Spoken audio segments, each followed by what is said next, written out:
We are the friendly spirits from the forest grove. We're friendly spirits from May the 4th be with you.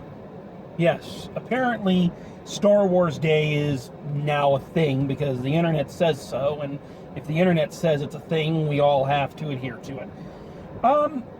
I've mentioned this in the couple of Star Wars movies I've reviewed. I used to be just the biggest Star Wars fan. Man, as a kid, that original trilogy, man, I was all over it. I even read, as I've mentioned, a few of the expanded universe books.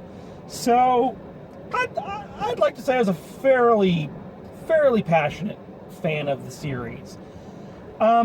But as I've also mentioned, my passion for the series has waned a lot in the past couple years.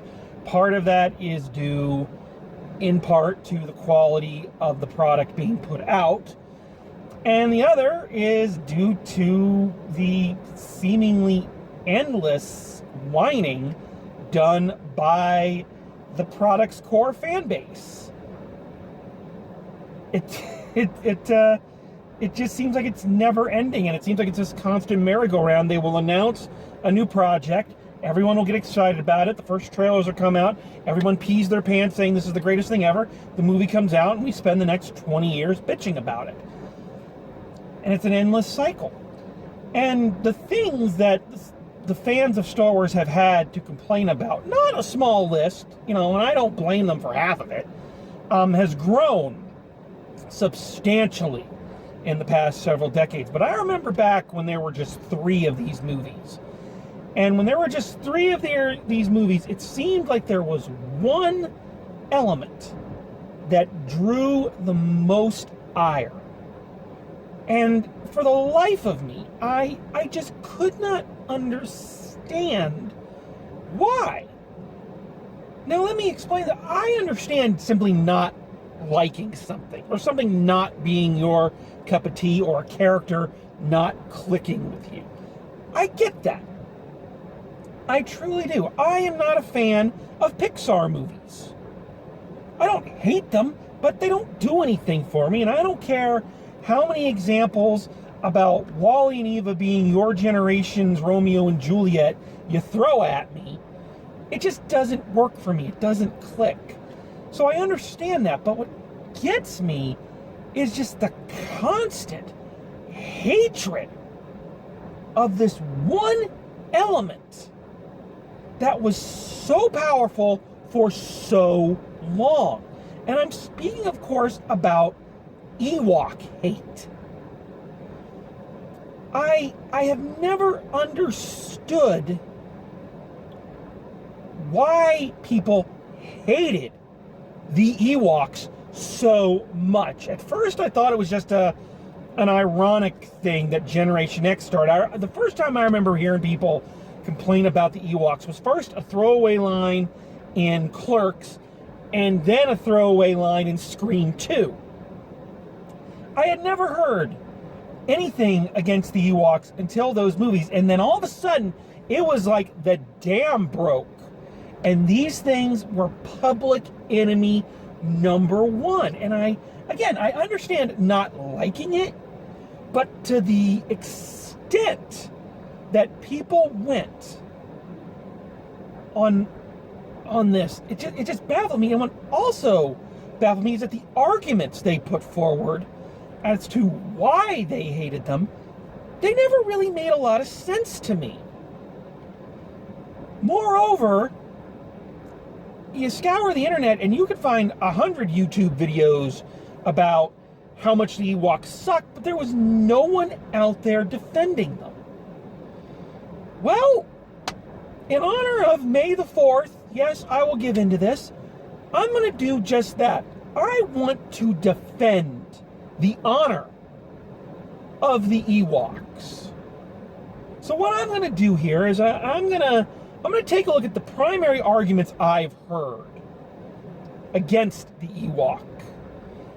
And I'm just going to offer a counter opinion. Keep in mind, and I want to stress this, I am not here to try to change your opinion. I'm not telling you you're wrong if you disagree with me. I am simply saying that I've never heard anyone offer the other side of the coin, and that's what I want to do. I am going to defend the Ewoks. All right, you ready? Let's take a look at some of the excuses people have given for why they just hate Ewoks. Number one, they're too cute and appeal only to kids. This is an argument I feel is much more psychological than any of the others. This hatred of the fact that into this universe, Lucas inserted something cute. All right? And again, the argument that something appealed to kids. And I believe, like I said, this is a much more psychological issue than anything else, than a taste issue or a preference issue. The video essayist Movie Bob has said this a couple times, and he puts it more eloquently than I can. So I'm going to kind of pirate a slogan of his. He theorizes that the reason people tend to harp on characters like that, on the cute characters, on the audience POV character, or the character designed to influence small children, is because fans of sci-fi properties, as we've already discussed in this video and will discuss repeatedly, are insanely rabid. All right? They follow their chosen storyline very, very passionately. And things move beyond the point of this is fun entertainment to this is a life philosophy. Star Wars, Ghostbusters, Star Trek, whatever. It defined my life. And what happens, and I'm guilty of this too, so I'm not trying to make it sound like it's other people and I'm so above it all. I'm not. I'm guilty of this.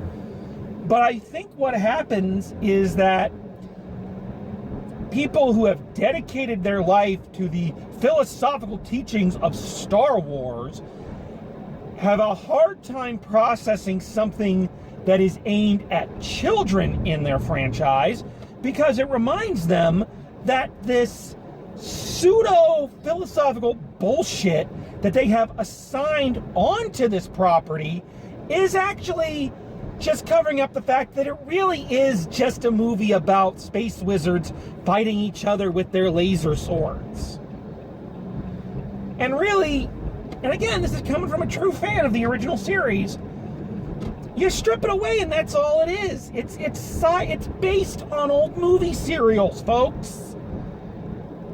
But people have just assigned this intense amount of importance to it, that the introduction of something that is there to go, oh look, that's cute, that's adorable, oh little Billy, little Sally will love those, it just throws their world off, because how can there be something cute and for children in my ultra serious world? That's a psychological explanation. The other thing that never got me about this is like, okay, you can accept a universe where the evolutionary properties of all of these planets have produced giant slug gangsters, calamari people, gorilla bears, and Carrie Fisher. But the idea that a planet had an evolutionary pattern that created something adorable is just out of your head. That just can't happen. If you accept the existence of a great white shark and a Tyrannosaurus Rex, you also have to accept the existence of bunny rabbits and squirrels. Number two, they were only put in there to sell toys to the little kids. Honestly, this should be the easiest one of these to talk about, because you could sum up the entire argument for this one with two simple words. No shit. Everything in the Star Wars universe is there for one reason and one reason only: to sell merchandise. It constantly amazes me that 80s cartoons like the Transformers, G.I. Joe, My Little Pony, Gem, Thundercats, Tiger Sharks, Silverhawks, Brave Star, Teenage Mutant Ninja Turtles, the Street Sharks, Biker Mice from Mars, countless others. Well, those cartoons were only there to sell you toys. But nobody ever includes the Star Wars universe in that. Because from The Empire Strikes Back on, everything in there is there to sell you a fucking toy. In fact, that is the entire reason why some of these movies have even existed. Let's put it this way. You like Empire Strikes Back? You just love Empire Strikes Back so much it's the be-all and end-all of the Star Wars universe? Well, the only reason Lucas was able to make that movie is because he was smart enough to maintain the merchandising rights to the original Star Wars and merchandise the shit out of it. That is why there are toys for every fucking character. No matter how many lines they have, they sometimes have no lines. And there's a toy for them. You want some proof? You want some proof? Here. Take a second. Look at this guy. Look at this guy. There. You see him? You see him? Look at that beard. Look at that fucking beard. You want to know why he has that beard? Because the action figures were actually ready before they were done filming the movie, and his action figure had a beard and the actor didn't. So they made him put on this incredibly false-looking beard so that he fit the action figure. Okay? I honestly believe this is why when the expanded universe started up, there were so many stories about no-name characters suddenly becoming the most important character in the entire mythology. Because, you know, you can't always find, when you were a kid, you can't always find the first run characters. Luke, Han, Leia, Darth Vader, they were hard to find, and these weren't the best quality toys. I remember I had like 3 or 4 Darth Vaders, and their heads kept popping off. So you made up Star Wars stories with the toys of the characters that you had. My point being, literally everything that has ever been created for this universe, every background, every vehicle, every weird alien, they are there to sell you a fucking toy. So why are you so upset that the Ewoks are there to sell a toy? I'll tell you why. I think it once again goes back to the psychological thing. You're fine with them selling action figures, things with guns, but something soft and cuddly that a little kid can hug? Well, that's just not serious. You're not taking my Star Wars serious. Number 3, it's stupid that the Ewoks are the ones that defeat the Empire. Honestly, this is the argument. This is the biggest argument that's out there that I've heard. And it's the argument that, to me, makes the least amount of sense. The other two we've talked about have been kind of external forces. You know, things that happen to, decisions made by the filmmaker, merchandising things, runoff product, basically. But this is the main argument in universe that people have a real problem with. The idea that it was the Ewoks that defeated the Empire. And from every angle I have tried to come at this, that argument is it just makes no sense. It's dumb.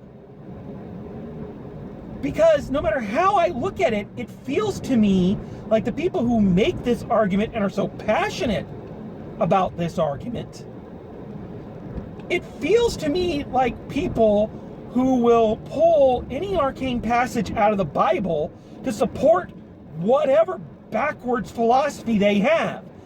They know the words, but they don't understand the meaning. It's like a kid trying to pass an English test having read the cliff notes. You get the beats, but you don't get the connecting tissue. There are three major problems I have with this argument of it's dumb that the Ewoks defeated the Empire. So the first one is a historical issue. I've heard people make the argument that it's dumb that this primitive society can defeat this much larger and much more technologically advanced society. And I will say that I will concede, historically, yes, the numbers are on your side in that argument. A primitive culture, technologically speaking, when they are up against a more advanced civilization, again, technology speaking, yes, the history tells us the more primitive, native population is going to lose that battle. However, anybody who has studied even the remotest of history, that's a terrible sentence, but anyone who has studied even the bare minimum of history, that's a better sentence, can say that there are also examples of a less advanced, less supplied army, but one that employs guerrilla warfare and a superior knowledge of the terrain can actually defeat a larger invading force. Not to be a downer, but does the term Vietnam mean anything to anyone? Or do you want a more patriotic example? Ever heard of something called the Revolutionary War?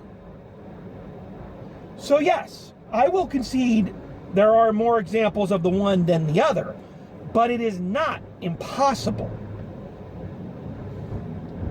The second debunking of this argument is, again, the one that really it kind of gets me. The last one really gets me, but this one kind of gets me, is that people who make this argument, I want to slap them in the head and say, no, they fucking didn't. The Ewoks did not defeat the Empire. The Ewoks distracted the Empire. The Ewoks were cannon fodder. Look at those scenes. There are a lot of scenes of them throwing rocks and whatnot at the stormtroopers, and all the stormtroopers are doing is they're basically like being attacked by a bunch of bees. Yeah, they get in a few lucky shots, like with the the logs that come down and crush the walkers, and whatnot. But mostly they are just there causing a distraction. If you really strip this away, you really strip the fantastic sci-fi atmosphere of it away, what you have is our wonderful white English-speaking heroes convincing a native population, a primitive native population, to fight for a war that the primitive native population had no part in, and to act as fucking cannon fodder. They get cut down. Go watch this. There are a couple scenes of the Ewoks getting killed. But you notice the Ewoks do not blow up the Death Star. The Ewoks do not blow up the bunker. Han Solo and Lando Calrissian respectfully do that. The Ewoks are just adding a new layer of distraction to the Empire to allow Han to do that. So an argument that, how could the Ewoks defeat the Empire is bullshit, because they don't. But here's the big one. So those, again, narratively speaking, are just mind-boggling. But here's the one that really gets me, and especially from these people who claim to be such massive Star Wars fans, and the ones that just worship at the altar of Star Wars, and the philosophy of Star Wars and all this. If you are making the argument that the Ewoks cannot defeat the Empire, Let's even take it in that broad stroke and let's say they did defeat the Empire. If you are having a problem with that concept, then what that means is, at least from my point of view, you are having a problem with one of the core thematic elements of not just the original series, but the entire Star Wars universe. There have been a lot of essays and, deconstructions of Star Wars, and it's had a lot of philosophy assigned to it, I feel. But there are still some very strong thematic strings running through it. And especially through the original three, there is a very strong thematic thread that is linking all of the events together, at least from my perspective. And that thematic thread is one of Yoda's great lines. Anybody want to take a guess? I'll give you another hint. It's what Warwick Davis, who played Wicket, named the title of his autobiography. Anybody? Let me spell it out for you. Size matters not. The concept of size matters not is one of the great thematic connecting tissues of the entire Star Wars universe. And when I said that, I was about to mispronounce tissue. I wasn't trying to sound British. Tissues. Almost everything in the original Star Wars trilogy links back to that simple concept. And we see it over and over again. You have the obvious one. You have Yoda being so small and yet being the greatest Jedi in history. Which, you ever notice that people who have trouble with the Ewoks don't have trouble with Yoda? Just kind of an interesting thing to point out there. So you have him. You have the other obvious one from the original movie, Star Wars, before it was retconned, of course, the idea that the massive Death Star could be blown up by one torpedo shot through this little tube. This is another point that people have been bitching and moaning about so much that they went and retconned it in Rogue One to make it, this was all part of someone's master plan. And I actually kind of hate that retcon. Because the fact that, yes, this big station could be blown up by this tiny little ship and this tiny little torpedo shot through this tiny hole is, again, that concept of size matters not. They even say it in the briefing right before they go and attack the Death Star. The general says the Empire does not consider a small one-man fighter to be a threat. And that is the Achilles heel of the Empire from the beginning. They don't take into consideration that these small things can stop this huge juggernaut. Look at it even from like the original title scroll, or the way they refer to the rebels in the first one. They're a ragtag group. They're a small band of rebels. Really, you watch the first one, and the Empire treats the rebels more as kind of an annoying fly they're trying to smush. That's just kind of getting more and more irritating with the buzzing. They never actually consider them a legitimate threat. I mean, Tarkin doesn't even abandon the Death Star because he doesn't think they can do it. That concept of the overestimation of the small and the young is always their downfall. Even more examples. Look at how Luke is referred to throughout the original series. What do people call him? Kid, boy, young Skywalker. Always these adjectives and always these descriptive terms that cast him as someone young, inexperienced, and not of much concern. How about this one? The Millennium Falcon. What is one of the greatest running gags of the Star Wars universe? That the Millennium Falcon is a hunk of junk. And yes, it's a funny joke, but it's also part of the theme. that this ship looks like crap to them. It's not supposed to do the things that it does. It's not supposed to get away with the things that it does. But it does, because they underestimate it. All right? Are you seeing this? Hell, no matter what you think of them, this theme is still present in the prequel series. Take away everything that we can complain about in the prequel series, and there's a lot to complain about in the prequel series. I admit that. But again, one of the themes is, where did Darth Vader come from? He wasn't this royally born, genetically predetermined, villain. He was a slave kid on the backwater planet of the universe. This kid becomes one of the most important people in their history. The person nobody suspected. They were even starting to go this way before they chickened out.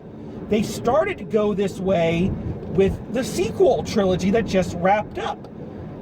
I mean, Finn is a stormtrooper, a nameless, faceless stormtrooper, one among millions who rebels. He is the person that people are most programmed to think, well, they're just disposable characters, and he becomes an important character. Moreover, look at Rey. Okay? Look at the character of Rey and what they were trying to do with her until they messed it up in The Rise of Skywalker. She, again, was a character that came out of nowhere. She was nobody. Her parentage, this big secret to her. But in The Last Jedi, they reveal her parents were fucking nobody. You're not the next in a line. You are an individual. You are unique. You are somebody, once again, a nobody from a backwater planet who holds the key to saving the universe. They, of course, chickened out on that because everybody went, her parents have to be somebody special. But the simple fact of the matter is, it again is that theme. Size doesn't matter. The person or people or thing that you look at and dismiss could be the thing that outdoes you. With that in mind, and with that theme constant in the Star Wars universe, and especially in those first 3 movies, why then is it objectionable that the Ewoks, short, cute, primitive characters, could defeat the massive empire? Why is that out of the realm of possibility? It is perfectly in keeping with the logic and the themes that the films had set up to that point and continue to set up after that point. I think it should be clear by now as we wrap this up, I love the Ewoks. I was the right age when they came out. I remember the cartoon with great fondness. I adore the Ewoks. I think they were phenomenal, and I think they're outstanding parts of the universe. And again, if you don't like them, if you're not a fan, then that is perfectly fine. Again, I understand that sometimes an idea or a concept or a character just doesn't click for you. But maybe we could backpedal on some of the outright hatred and maybe think about the arguments that we're spewing out there that we think make us sound smart or make us sound edgy or adult or whatever, and examine them from both sides and say, does this argument actually hold water? As one of my favorite philosophers always said, of course, that's just my opinion. I could be wrong. So, that is my opinion. It's out there. I'm sure it is in no way controversial. And yeah, I just wanted to defend those brave warriors of the forest. So, we'll be back next time with more Forgotten Gems and more drive home reviews. So until then, as always, drive safe, and I'll see you at the movies. Yub yub.